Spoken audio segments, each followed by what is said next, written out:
श्री संत सद्गुरू बाळूमामांच्या नावानं चांग भलं. प्रिय प्रेमळ मामा भक्त हो, मामांच्या कृपेने आणि मामांच्या आशीर्वादाने तुमच्या सर्व चांगल्या इच्छा आणि मनोकामना पूर्ण हो, हीच मामांच्या चरणी प्रार्थना. मामा भक्त हो, जर का तुम्ही आपल्या चॅनेलवर नवीन असाल तर आत्ताच आपलं चॅनेल सबस्क्राइब करा, जेणेकरून तुम्हाला मामांचे असेच भक्तिमय संदेश दररोज ऐकायला मिळतील. मामा म्हणतात, माझ्या प्रिय मुला, वेळ काळ ही कोणासाठीही थांबत नाही आणि कोणालाही थांबवता येत नाही. कर्माचे भोग हे भोगूनच संपतात आणि भक्ती केल्याने संकट येणारच नाही असं कधी होत नसते. पण भक्ती करून संकटाचा वेग मात्र नक्कीच कमी करता येतो.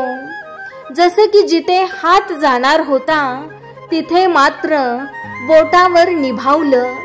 पण हे करण्यासाठी मामांच्या भक्तीत असावं लागतं आणि मामांवर आपली श्रद्धा विश्वास हा अतूट असला पाहिजे.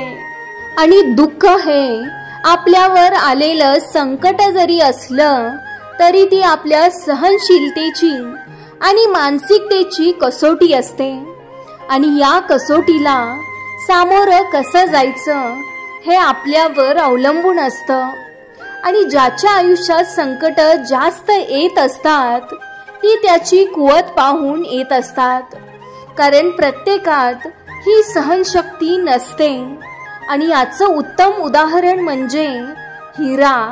हिरा हा टाकीचे अनेक घाव सोसून मगच तयार होतो. मामा म्हणतात, जो हे वादळ झेलू शकतो तोच स्वतःला पेलू शकतो.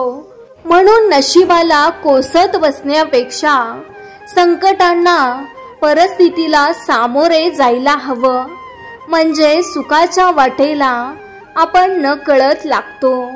मामा सांगतात, ठाम राहायला शिका. निर्णय चुकले तरी चालतील. स्वतःवर विश्वास असला की जीवनाची सुरुवात कुठूनही करता येते. अशक्य असे काहीच नसते. मनात आले तर चाळणीतून पाणी सुद्धा नेऊ शकतो. फक्त त्या पाण्याचा बर्फ होईपर्यंत संयम असायला हवा. मामांच्या प्रत्येक निर्णयावर खुश राहायला शिका, कारण मामा आपल्याला ते नाही देत जे आपल्याला चांगलं वाटतं. मामा आपल्याला ते देतात जे आपल्यासाठी योग्य आहे. म्हणून नेहमी मामांवर आणि मामांच्या योजनेवर विश्वास ठेवा.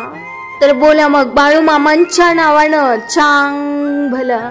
तर प्रिय प्रेमळ मामा भक्त हो, मामांचा हा भक्तिमय संदेश शेवटपर्यंत ऐकल्याबद्दल धन्यवाद.